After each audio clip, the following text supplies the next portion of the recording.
Interview देने पहुंचा लड़का, नौकरी देने वाली लड़की निकली लड़के का पहला प्यार।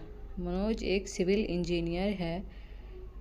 उसने 12th के बाद 3 साल का ड्रॉप लिया था। उसके साथ कुछ ऐसा हुआ था जिस कारण से उसे स्कूल बदलना पड़ा। साथ ही उसे इन बातों से उभरने के लिए काफ़ी समय लग गया। उसके साथ के मित्र अभी तक नौकरी लग चुके थे और वो अभी नौकरी के लिए भटक रहा था। मनोज ने सिविल इंजीनियर कंप्लीट कर ली है। मनोज अब नौकरी के लिए एक कंस्ट्रक्शन कंपनी के ऑफिस में जाता है। जैसा कि आजकल हाल है, नौकरी के लिए बाहर काफ़ी लोग आए हैं। मनोज अपने नंबर का इंतज़ार कर रहा होता है। कुछ घंटों के बाद मनोज का नंबर आता है। वो अंदर इंटरव्यू के लिए जाता है। इंटरव्यू देने के अंदर केवल एक ही यंग लड़की है, रिया। रिया ने मनोज को आते भी नहीं देखा। वो फाइल में बिजी है और कुछ ड्राइंग देख रही है। फिर कुछ देर बाद वो मनोज को बिना देखे ही उसकी फाइल देखती है। मनोज ने रिया को पहचान लिया। वो थोड़ा सा घबरा गया और उठकर जाना चाहता है, लेकिन फिर वो हिम्मत करके वहीं बैठा रहता है। जेब में से रुमाल निकालकर अपना पसीना पोंछता है। रिया को यह सब दिखाई देता है। वो मनोज को कहती है, घबराने की ज़रूरत नहीं है, आप रिलैक्स रहिए, आराम से, आप चाहे तो पानी भी पी सकते हैं। मनोज का सीवी देखती है। मनोज के सीवी में से उसे पता चल जाता है कि मनोज ने स्कूल के बाद ड्रॉप लिया है। वो मनोज से पूछ लेती है, रिया आपने ड्रॉप क्यों लिया था? मनोज आपकी वजह से। यह सुनकर रिया ऊपर मुंह करके मनोज को देखती है। रिया सॉरी, क्या बोला आपने? मनोज हाँ, आपने सही सुना, मैंने ड्रॉप आपकी वजह से लिया था।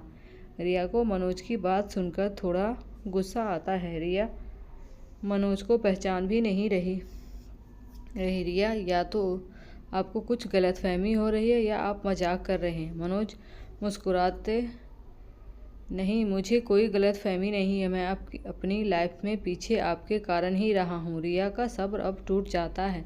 वो मनोज की फाइल को फेंक देती है और बोलती है कि रिया, तो आप जैसे लोगों को शर्म आनी नहीं आती क्या? जहाँ लड़की देखी वहीं फ्लर्ट करना शुरू कर देते। आप कहाँ से आए हैं आपको पता है? आप नौकरी मांगने आए हैं और इस तरह से बदतमीज़ी कर रहे हैं। मनोज तुम्हारा कसूर नहीं है। उस घटना के बाद मेरा चेहरा पूरा बदल गया है। मैं खुद अपने आप को नहीं पहचान पाता तो कोई मुझे क्या पहचानेगा? रिया एक बार फिर मनोज को गौर से देखती है और फिर कुछ समय सोचने के बाद, रिया मुझे लगता है आपको कुछ गलतफहमी हुई है, आप प्लीज़ अभी जाइए, आपको यहाँ से कॉल आ जाएगा। मनोज तुम झूठी हो, मुझे पता है तुम कॉल नहीं करोगी। रिया को झूठी सुनकर बहुत गुस्सा आता है। रिया ओ एक्सक्यूज़ मी मिस्टर, तुम क्या पागल हो? कुछ भी बोले जा रहे हो। जाओ पहले अपना इलाज करो, फिर आकर नौकरी ढूंढना। मनोज ठीक है, मैं चला जाऊंगा, लेकिन मेरा सीवी आप अच्छे से देखिए, शायद आपको कुछ याद आ जाए। रिया थोड़ा सा मुंह बनाती है, लेकिन वो सोचती है इस सिचुएशन से निकलने के लिए एक बार फिर से देख ही लेती हूँ। वो सीवी देखती है और उसे एक बात दिखाई देती है, उसके स्कूल का नाम, जहाँ से उसने पढ़ाई की। रिया तुम मेरे स्कूल में थे। और कुछ ही सेकंड में रिया के चेहरे का रंग उड़ जाता है। यह है मनोज और रिया की कहानी। मनोज को अब समझ आ गया कि रिया ने उसे पहचान लिया। मनोज तुम्हें पता है मेरे साथ क्या हुआ था? रिया मुझे नहीं पता था। मनोज तुम्हें कैसे पता होगा, तुमने तो स्कूल से ही मुझे निकलवा दिया था। रिया मैं बच्ची थी, डर गई थी। मनोज बच्चा तो मैं भी था, यह तुम्हारे समझ क्यों नहीं आया? रिया के पास इन बातों का कोई जवाब नहीं था। मनोज और बच्ची थी, तुमने झूठ बोला, क्लास के सबसे सीधे और चुप रहने वाले लड़के को अपने स्वार्थ के लिए फंसा दिया। रिया अब सिर झुकाकर सिर्फ उसकी बातें सुन रही थी।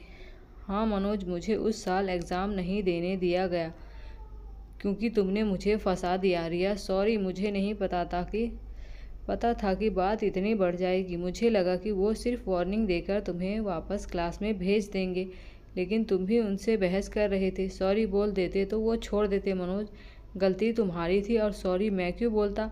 तुम भी उस समय बोल सकती थी कि तुम्हें वो लेटर मैंने नहीं, कबीर ने लिखा था।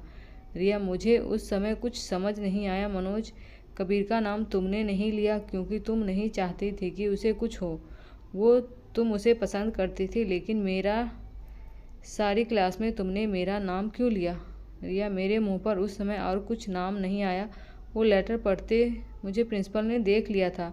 मैं भी कबीर को पसंद करती थी। मुझे लगा वो मेरे पापा को बुलाएंगे, इसलिए मैंने तुम्हारा नाम लिया कि तुम मुझे परेशान कर रहे हो और बात ख़त्म हो जाए। मनोज, लेकिन बात तुम्हारे लिए तो ख़त्म हो गई, मेरे लिए शुरू हो गई, और उसके बाद मेरे घर वाले क्या सोचेंगे यह तुमने नहीं सोचा। तुम तो निकल गई, मुझे स्कूल से निकलना पड़ा। रिया, मैं बुरी नहीं हूँ, उस समय मैं कुछ समझ नहीं पाई, आखिर मैं नासमझ ही तो थी। मनोज, तुम अभी भी झूठ बोल रही हो। रिया, मैंने उसके बाद कितने दिनों तक तुम्हें सॉरी बोला है। उसके बाद कबीर से भी मैंने बात नहीं की। मैं यही सोच रही थी कि तुम मुझे मिलो और मैं तुम्हें सॉरी बोल सकूं। मैं तुम्हारे लिए कुछ कर सकती हूँ? प्लीज़, चाहो तो यह नौकरी। मनोज, ओ प्लीज़, आप रहने दो। जहाँ तुम नौकरी दे रही हो वहाँ कुछ ना कुछ झूठ तो होगा। रिया, ऐसा नहीं है, वो सिर्फ एक गलतफहमी थी। गलती थी। मनोज अपनी फाइल उठाकर दरवाजे की तरफ जाने लगता है, फिर एक बार पलटकर रिया को देखकर बोलता है, मनोज, हो सके तो अब अपनी गलती की सज़ा किसी दूसरे को मत देना। रिया मनोज की बात सुनकर अपनी चेयर पर आंख बंद करके बैठ जाती है।